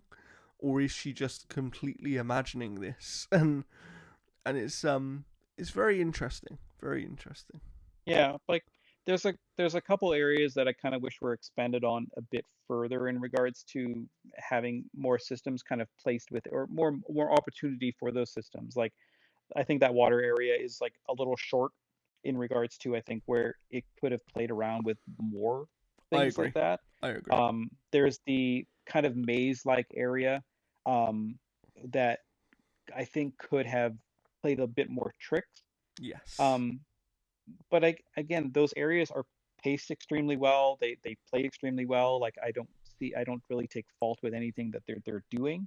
I just would have loved to have seen a game maybe like roll out just a bit more to make those areas really have those moments. Yeah. Um, but that's really about the only complaint I can have with those types of things. But again, it's such a minor complaint because Mm-hmm. like again, like I think what this game does is very, very, very good in terms of like crafting like everything that it needs to do in order to tell its story, to have those gameplay moments shine. And again, I think the gameplay is fine. I think the puzzles are fine. Like you're essentially like there'll be these like missed areas, and you'll recognize those as areas that if you stare at a certain thing and focus on it, it then solidifies those areas. So then you can traverse over them. And sometimes you need to drop one to move around, to then solidify it back, to then move up, and Yeah. then do another one to then go down. Like there's those little areas.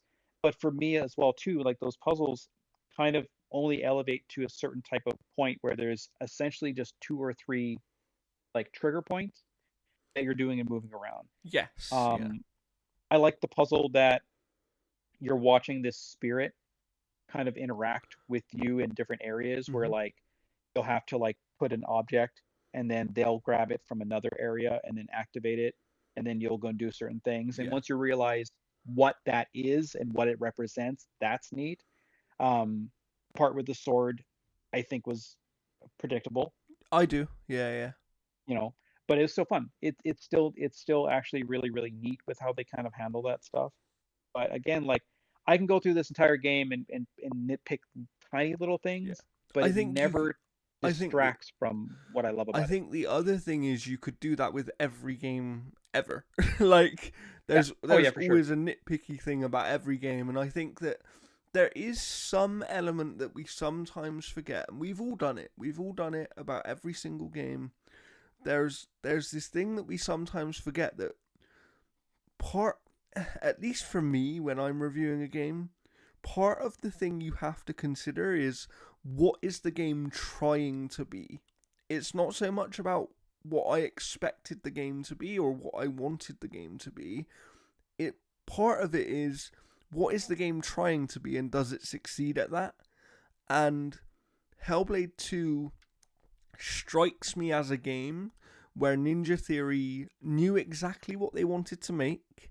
They knew exactly how they wanted to tell the story, and that is all they were interested in doing. And they use gameplay as a way of telling you that story rather than the gameplay being the focus. I don't think that makes it less of a video game like some people are. Some people are talking about, well, why wasn't this just a movie? Or, you know, I think Blessing on Kinda Funny said he kind of felt like, well, why does this game have combat? Because it doesn't really need it. And it's like, I get what you're saying in the sense of, yes, this could have just been a traditional walking sim, but at the end of the day, why is having something additional a bad thing? Like, it's still it still has that Yeah, other I stuff. mean, you could you could say like, why does this game need combat to pretty much like almost half of like even like Sony's first party games? Like, why does it have this? Why does it have that? I'm like, because that's part of how you engage with the game. Yeah, like, and if you didn't have the combat here, that Like is, overcoming obstacles is the whole point yeah, of Hellblade 2. yeah. And I think, what is I combat if think, not an obstacle? I think the problem is people are viewing combat as solely a gameplay device, and in Hellblade 2, not only is it a gameplay device, but it's a narrative device. And I think that's maybe what people are missing. Like, the combat is a key part of the narrative. Like, even that moment with the sword that we spoke about that is predictable, and we won't spoil here, but even that is like, that's connected to the combat, and it's connected, like, so I don't really, I think there's, you know, I think there's some element to, I'm not saying that I don't see people's issue with this game. I do. My experience was just different, and you'll tell that from my review. As I said, I was very, very happy with it. I pretty much, in my opinion, nothing wrong with the game, really. But I do see people's issues. Where I take issue is when somehow you liked the first game apparently, but you don't like this game, even though 95% of the game is the same but better. Like, I'm struggling to believe that, and I think there's some. The only way I can think of it is you're someone who was hoping for the second game to be something very different than it is. And I don't know where that even came from, because there was no point in time where they ever really said that that was going to be the case. It was, Yeah, like I was expecting it just be a prettier version of the first game, you know, yeah. in a lot of ways there, and that's pretty much what it is. Like Mhm. again, like I don't have any major issues with the game. The small little essentially nitpicks of like I just would love this scene to be just a little bit longer to maybe have these mechanics kind of play out a bit more. Absolutely. Um, Absolutely. but I think, they've, at the end of the day, they've created something really special here. And I would say that even if it's not your type of game, if you have Game Pass, I would recommend downloading it and playing at least that first hour of the game, just to kind of experience what they've actually done here. And please play it with headphones, because it is a special experience. Like, it's one of the best gaming I think it has experiences I've had. touch controls on the phone as well too, so you can play through like xCloud. Like there was Interesting. a guy I was talking with on Twitter how he said he doesn't have like the new Xbox or he doesn't have a PC to run it. I'm like, well, you could just like if you have a laptop, you can literally just cloud play that game and it does that. So I'm like, there's so many ways to experience this game. Yeah. And I've seen people commenting on walkthroughs going like, "Woo, yeah, all right, I beat the game." Like, no, you didn't by watching the walkthrough. Like, fuck off. Yeah. Like, that's not how you Actually experience the playing the game. game And is very different. It's very yeah, like, yes, you can get a lot from just watching someone play this game, and I do appreciate that, because the game is so narrative driven. You can get a lot from just watching this game, but playing it and experiencing it yourself with that headset on and with that audio experience and with the visual experience, it's not the same as watching somebody else play it. It really isn't. And yeah, I'd recommend people check it out, even if it isn't for you. Just check it out, give it a chance, because I do think there's something you will find to appreciate there. And if you're interested in what they're doing on the tech side of things, Digital Foundry have a really good video on why this is a game that is pushing the industry forward, and why it's doing some very important things with Unreal Engine that we would hope to see in future games. So, go and check that out. Obviously, Jeff will have his review up on Analog Stick Gaming at some point. Probably in the next few days from recording this, I'd imagine, Jeff. Yeah, um, more than likely. I've got and about a third of it done so far. Nice. And my review will also be linked below. Please go and check it out because, like I said, I'm very grateful to have been able to review it for Outer Haven. And I hope I did a good job with that review because I really loved this experience. Like, loved it. Yeah, the one thing I noticed, and I was double checking here, is they've been very weird about talking about when the game takes place. Hmm. Because I know in your review you mentioned 9th century Iceland, but Xbox's official accounts and Ninja Theory's official accounts are saying it's 10th century Iceland. But they did previously say ninth, which is weird. Yeah, it So, I don't yeah, it's weird. Like that's the one thing I was trying to lock down, but like everybody right now is saying 10th for some reason. Yet when they talked about when the first game took place, it was at the end of the 8th century. Um, yeah. so it would make sense that because this one is supposed to take place like years after the first one, Hmm. um, so that would place it the early ninth. I don't know, it's weird. And if you look on the original write up of the game, it says ninth century. So I don't know what's Yeah, happened. Maybe there's just some typo things going on. Maybe the social media team have the details wrong because we know they don't always yeah, I don't know. communicate. Couldn't tell you. I'm not sure, but either way, check it out. Um, Let us know what you think if you've played it already and finished it. I also, because one thing I didn't mention is this is a shorter game, but I think there might be some people exaggerating how quickly they beat the game because, But yeah, I've seen people like saying like 5.5 hours, but that's like likely ignoring every single one of the collectibles. That is just mainlining everything, and that's more than likely them going through on a second playthrough yeah, and already knowing kind of where to go and kind of how to yeah, maneuver stuff. Because because I'm I, pretty sure if I check my playthrough, it's probably about eight yeah, hours or mine so. mine was around 7.5 to 8 hours, and I Keep got it shorter. maybe a quarter of the collectibles. Um, and then I did some capture and stuff on top of that. So I think I've put 10 hours total roughly into the game, but my actual first playthrough was between 7.5 and 8 hours there. Um, and I think most people will be in that sort of 7 hour range, is what I'd imagine from what I'm seeing from my other friends who are now finishing the game. The vast majority seem to be in that 7 hour range. So, yes, it is a shorter game, but I don't think it's necessarily as short as some people are leading you to believe. So, I would just keep that in mind as well. Um, Yeah, I can't check my time. My controller's not working.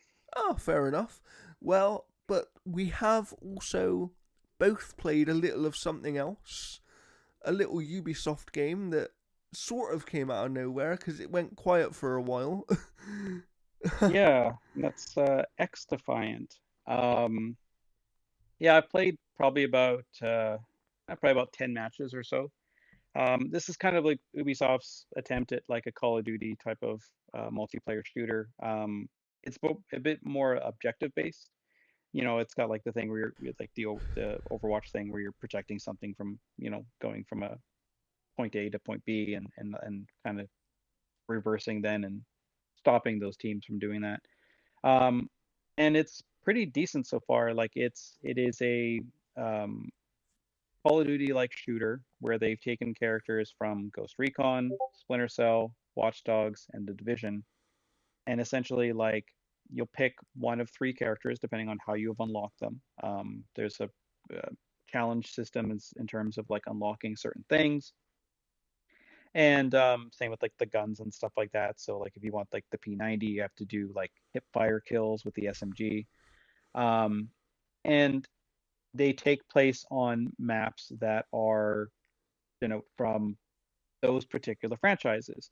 So like the Division one takes place on like a kind of city block of like a Yeah. level, like a part of that felt like the Division. It was very weird playing that in first person. Um, but it's you can't close car doors, so I'm sorry for all the people that loved that for the Division.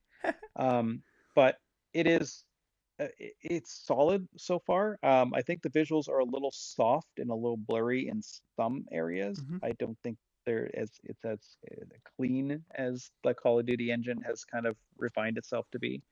Um, but it's free to play. So like, with Call of Duty, Warzone's free to play, but its multiplayer's not. So the multiplayer here is entirely free to play. It's got a battle pass that you can work through. It's got things that you can purchase and stuff for like cosmetics. Um, Everything is just cosmetic based. Like Yes. there's no pay to win mechanics or anything like that. Each class that you pick from has one of like two different types of things. So like you can like I'm playing as They have the like a character from special Ghost equipment Recon. essentially, right? Yeah. And it has like the barricade where you can toss that out and Hmm. then enemies can't shoot you, but you can shoot through it. Um, and then you can also pick like different loadouts and stuff for your Hmm. different guns and stuff. And each of the characters feels unique because of those things. And then when you get like a um enough kills, it'll charge up a meter where you can like have like an additional skill. Hmm. So the one that I had for my character was like this like impenetrable bubble Oh, that I could nice. travel with. Um, it's got a nice speed to it. The time to kill is can be fairly quick if you're good for aiming. The reload, getting back into a match, respawning is very quick. Yeah. You can also send these like little like tags. So when an enemy kills you, you can send these like little like happy faces or sad faces or whatever Yeah. that show up on And the people, kill and screen. at the end of a round as well, people can give you like a thumbs up, and you'll get additional XP from that. So, Yeah. so that's cool. No, it's it is solid from what I've played so far. I'm gonna be playing some today. Um, but no, it is exactly what you think it is Yeah. in regards to it being kind of like that, like Ubisoft's attempt at getting into Call of Duty, because they've tried jumping on the bandwagon with certain things. Like they tried the can't remember what that Hyperscape or whatever it was Oh yeah, they had a one. I can't while remember ago. what it was called. That didn't quite work Yeah, out. But they this tried one, that and this one though, X Defiant, I actually really like. I think it's a solid offering. I think that if we also look at their history with something like Rainbow Six Siege, they know how to do this kind of live service game very, very well, and they've proven that over a number of years now. And I think that what they've done really cleverly is this is almost like a ready-made platform now where they can add different characters from different franchises that they have them be a yeah, completely new class and have new abilities and have like I can see at some point, for example, I can see them adding some sort of assassins type character. And yeah, they could have them as like a crossbow. yeah, and so I can see them doing a lot of different things. What I like and the way I describe it is it's almost like if Overwatch and Call of Duty had a baby, and that gives it its own unique flavor in my opinion, because it's not exactly what Call of Duty is, but it's not exactly what Overwatch is either.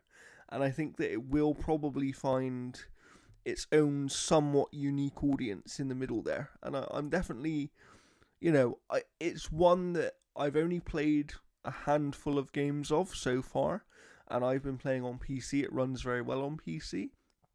But I was telling a couple of my friends about it yesterday, and they're going to download it as well. So I'm probably going to switch over to Oh, console. And my playthrough for Hellblade was 10 hours and 33 minutes, but that nice, was me probably letting the controller idle for a bit. nice, fair enough. Um, but yeah, I'm really, really pleased with X Defiant. I think as a starting ground for a free to play game, it's a very very strong starting point. Um, and I think it's quite funny because this game was one that people were sort of laughing about and joking about for quite some time of like, this isn't going to work. It sounds like they're just sort of throwing a game together, but there's a good game here. Like, there is a good game here, and it's mechanically interesting, and it's like you can get one of the classes is like the people from Watch Dogs, and you can get the little spider bot and send it out, and it will then zap people and it will hold them in place for a few seconds. So if you follow the spider, you can basically get a free kill. But Hmm. you can, if you know this spider's coming at you, if you melee at the right time, you can destroy the spider. So it's there's depth to the gameplay as well, which I really like. I think, Jeff, you're going to be doing a full review of it, aren't you? Once you've played a bit more. Yeah, yeah. Hopefully being sent some of the DLC and like founder stuff, just so I can kind of speak on that as well too. Just because like again, like that is stuff that you can purchase. That you can get like the coins and all that kind of stuff to buy new outfits and the cosmetic things and stuff, and seeing how the skill tree kind of complements that as well too.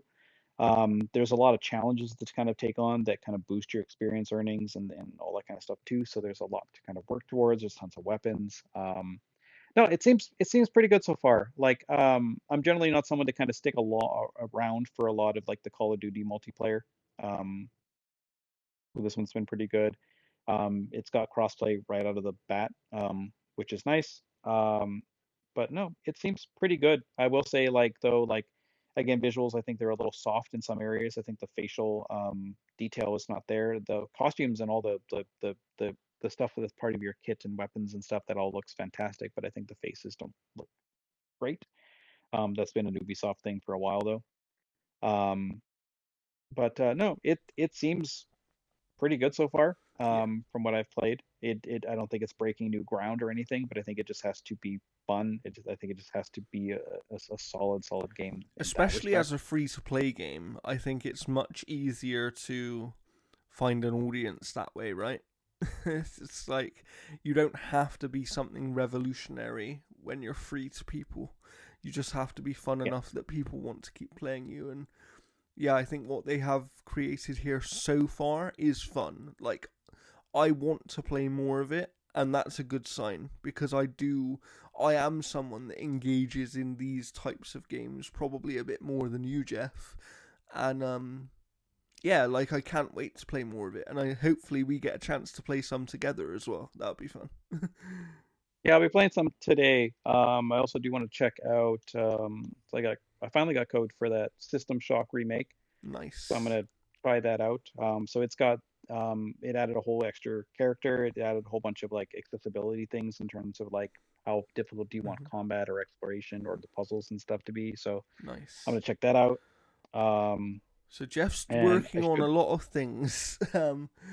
Is there yeah, is I've got there a, obviously there's one we can't talk about yet, but we will be talking about in the next episode. So make sure you subscribe for that because that episode will probably come at you a little sooner than you'd expect.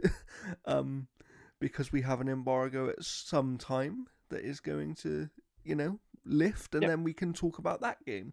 Um, exactly. However, is there anything else you want to talk about that you've played before we wrap up this episode? We got a few minutes Um, left. yeah, I'm still gonna be putting a review out for IDN Chronicle. I'm about, I would say about 60% of the way through that game. It's a lot longer than I thought. Um, but it is still fantastic, like for all the people looking for like another Suikoden, Suikoden. Um, that is kind of what it's built to kind of be, and it's been pretty good so far. I think the war battle stuff that they do, I think, is its weakest element, and thankfully it doesn't do it that often.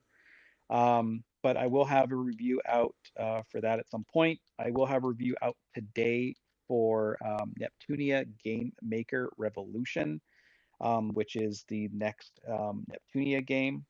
Uh, this is the worst one.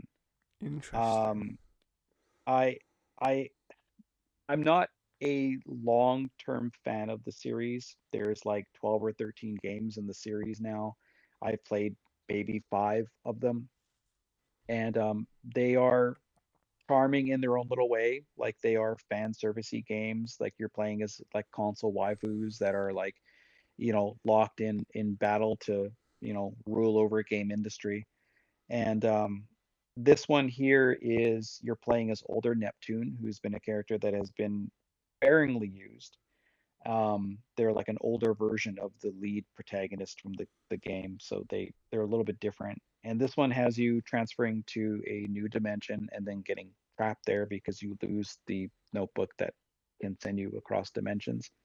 And you're teaming up with a bunch of failed console waifus. Essentially, you're teaming up with one that is basically the Jaguar, one that is the Apple Pico or whatever it is, Apple's failed Apple console, and Pippin. then yeah, yeah, that one. There's that one, and then a character called 3DO. So THREEDIO, and they've got the 3DO as like a tie, like the That's logo. that's And then brilliant. they make what is the I'm blanking on like the type of food where you put it on like a long toothpick type of thing. Yeah. But they make 3DO those kebabs. They make 3DO kebabs because of the three things. You team up with those characters to essentially make games, and those games are essentially equipment items that you can attach to yourself. So you have a whole system where you're building different games, and then those games have different perks when added to it. The problem is um, Sisters versus Sisters, which was the previous one, which just launched on Xbox. It's the only Neptunia game to launch on Xbox, period, and they're going to be launching more and more of those games as time goes on. But the combat in that game was abysmal. Like it just didn't do much. Like you have these mechanics where you'll attack and then it'll create the ability to swap to another character to continue a combo. And that's all this game has. It doesn't have anything else. And it makes combat incredibly boring, very repetitive. And then it also introduced a motorbike to drive around. But the problem is most of these levels are actually just reused levels from the previous games. Oh, okay. And none of those levels were built around long distance driving. So you're going to drive for like 10 steps, jump up, find a ladder to climb up, get back on the bike, drive for like 10 steps. Like it doesn't feel like this game has been designed around what this game is. It feels like they've just slapped together previous things. Yeah, that makes sense. Um, it's weird. Like it's like this is the type of this is the entry that might just make me leave the franchise Oh entirely. wow. Oh wow. Because Sisters versus Sisters was not good. This one's worse. Like, are you just going to create another half-assed like version? Because like, and the thing is like, this game runs like absolute ass on the Switch. Ah, that's a Like it shame. runs so bad. And when I was reading like reviews for the PS5 one, it dips into 20 FPS on the PS5. Oh And this looks wow. like the kind of game that can run on a Vita. So it's just Like not well most of these games optimized, work on basically. Vita, and they visually don't look any different. Like it's just not optimized. And that sucks because like I really want to continue loving this series because like I love the cheeky humor, I love the stories and characters that they kind of do, but this game just sucks. It Yeah, is just it is easily the worst Neptunia game that I've played so far. that's a shame. Well, you can go and read that review on the website, of course. And hopefully, by the time you're seeing this episode, you may also be able to read Jeff's Hellblade 2 review. Really. If he has done it, it will be linked below under his latest review, and if not, there'll be something else in there. So make sure you check the description. Like I said, my Hellblade 2 review at theouterhaven.net will be linked down below, so you can go and read that. Let us know what you thought of the game if you played it. If not, let us know what you have been playing recently, and we will be back hopefully not too long in the future to talk about another game that we can't talk about yet, and that'll be the main focus of our next episode. So it might even be a slightly shorter episode than usual, depending on what we decide to do with that.